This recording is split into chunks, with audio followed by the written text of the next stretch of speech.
My baby told me with a sigh, saying words that came across as a doubt. Halo semuanya. Perkenalkan, kami dari kelompok 1. Saya Putri Askia Zahra. Saya Aura Kalisa Pohan. Saya Rinovia Dinda. Saya Jonathan Kripis Sirait. Saya Jopan Manurung. Saya Ricardo Meliala. Hari ini kami berada di Museum Negeri Sumatera Utara dan akan membahas tentang zaman Perundagian. Zaman Perundagian adalah periode akhir prasejarah di Indonesia yang ditandai dengan berkembangnya kemampuan manusia dalam membuat perkakas dari logam. Zaman ini juga dikenal sebagai zaman logam. Masa Perundagian atau zaman logam dibagi atas dua bagian, yaitu zaman perunggu dan zaman besi. Beberapa peninggalan kebudayaan dari zaman Perundagian, yang pertama Nekara, Moko, Kapak Perunggu, Bejana Perunggu, Perhiasan, dan Arca.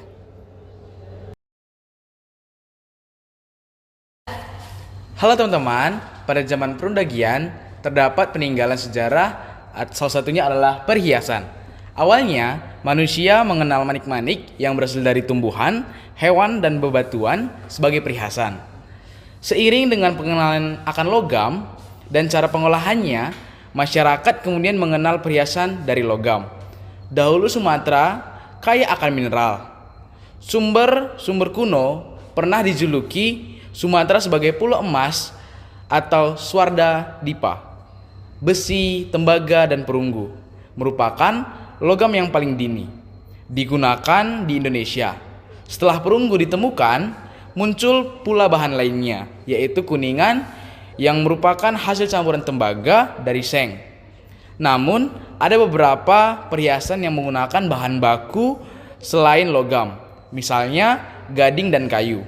Perhiasan-perhiasan ini sering digunakan sehari-hari. Umumnya digunakan untuk kelengkapan pakaian pengantin. Yang pertama, ada kalung terbuat dari perak yang disepuk emas dipakai oleh pengantin laki-laki Melayu. Yang kedua, ada gelang terbuat dari seng yang disepuk emas dipakai oleh para wanita Angkola Mandailing dalam upacara adat. Yang ketiga, ada gelang terbuat dari perak yang disepuk emas dan dihiasi dengan motif ipon-ipon dan lipan dipakai oleh pengantin wanita Simalungun. Yang keempat, ada padung, sejenis anting yang biasa dipakai para wanita bangsawan Karo. Perhiasan ini terbuat dari perak dan sangat berat. Oleh karena itu, agar tidak terlalu membebani telinga, padu juga dijepitkan pada kain tudung. Yang kelima, ada gelang terbuat dari perak dipakai oleh wanita Karo. Yang keenam, ada anting terbuat dari tembaga dan dihiasi oleh motif-motif yang menyerupai duri dipakai oleh para putri raja dari Batak Toba. Yang ketujuh, ada anting terbuat dari tembaga dan dihiasi oleh motif yang menyerupai duri dipakai oleh para putri raja dari Batak Toba. Yang kedelapan, ada sairu daliga, anting-anting dari kuningan dan dihiasi motif sulur dan terangkai daun melengkung dipakai oleh wanita Nias Selatan. Yang kesembilan, ada borgat, kalung dari perak yang dipakai kalung oleh wanita pengantin Pak-Pak. Yang ke-10, ada hudung-hudung, anting-anting dari perak yang disepuk emas dipakai sebagai oleh pengantin wanita Simalungun.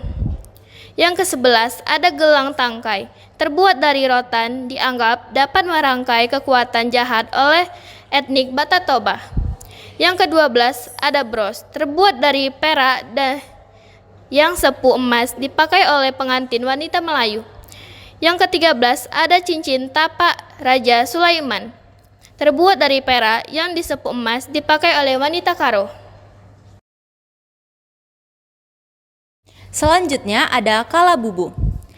Kalabubu adalah kalung dari tempurung kelapa dan kuningan yang dipakai oleh laki-laki Nias saat berperang. Tempurung kelapa yang keras bisa berperan sebagai pelindung leher saat diserang senjata tajam. 15. Bola hogo, hiasan kepala dari perak yang disepuk emas, dipakai oleh pengantin wanita Nias. 16. Cimata, kalung dari perak yang disepuk emas, diberikan sebagai upah atau hadiah kepada anak perempuan Karo yang baru melaksanakan upacara kikir gigi agar si anak tidak menangis karena kesakitan. 17. Gelang terbuat dari batu pulam warna putih, dipakai oleh para datu atau pengetua adat dalam upacara adat toba. 18. Gelang terbuat dari tulang, dipakai oleh para datu atau pengetua adat dalam upacara adat. 19. Gelang yang terbuat dari gading, dipakai oleh para datu atau pengetua adat dalam upacara adat toba. 20. Gelang terbuat dari tembaga dan dihiasi motif bulatan, rantai, dan sulur, dipakai sebagai tanda kebesaran oleh datu dan pengetua adat Batak Toba sewaktu menari dalam upacara adat. 21. Ikat pinggang terbuat dari perak yang disepuh emas dan dihiasi motif bunga, dipakai oleh pengantin wanita Simalungun. 22. Tola zaga, gelang tangan dari kayu bau. Sepasang gelang ini dipakai oleh wanita bangsawan Nias pada pesta perkawinan, kematian, dan pesta jasa, sementara kaum lelaki hanya memakai sebuah di tangan kanan. 23. Gondit rupiah, ikat pinggang yang merupakan untayan uang benggol yang pada salah satu sisinya terdapat gambar kepala Ratu Wilhelmina dari Belanda, dipakai oleh pengantin wanita Simalungun. 24. Pending atau belt, terbuat dari perak yang dipakai oleh etnik Melayu. 25. Kalung yang terbuat dari perak dan dipakai oleh etnik Karo. 26. Gelang terbuat dari loyang yang disepuh emas, dipakai oleh para wanita Angkola Mandailing yang belum menikah. 27. Gelang perak bersepuh emas yang dipakai pengantin laki-laki Simalungun.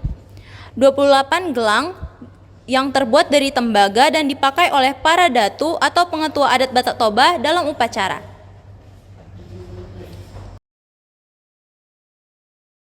Baik, yang pertama ada kepala arca. Kepala arca dari batu kapur yang ditemukan di sekitar situs Tandihat.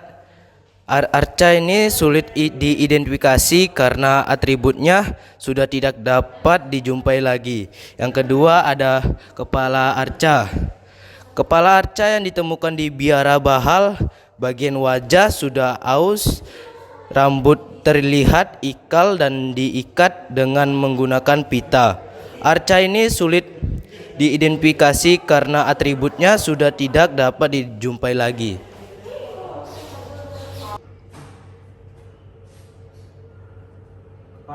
Kepala arca Heruka. Penggambaran Heruka sangat langka di Indonesia. Salah satunya ditemukan di dalam bilik biara Bahal kedua pada tahun 1950. Ketika ditemukan, area dalam keadaan hancur berkeping-keping, namun masih dapat direkonstruksi kembali. Heruka termasuk dewa utama pada agama Buddha, aliran Vajrayana yang dipuja pada upacara Bhairawa. Area ini digambarkan dalam posisi menari. Tangan kirinya memegang mangkuk berupa tengkorak manusia dan tangan kanan memegang vajra yang diangkat tinggi. Bhattacharya mengklasifikasikan Heruka dari biara Bahal 2 tersebut sebagai jenis arca Dwibuca Heruka.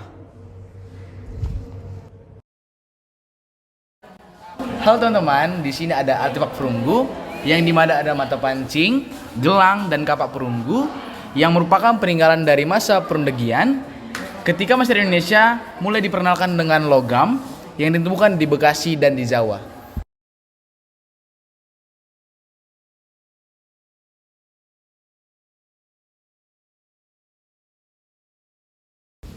Alat-alat pandai besi. Keahlian lain yang dimiliki oleh masyarakat tradisional Sumatera Utara adalah menempa dan membentuk benda-benda dari logam. Mereka yang melakukan hal ini disebut dengan istilah pandai besi.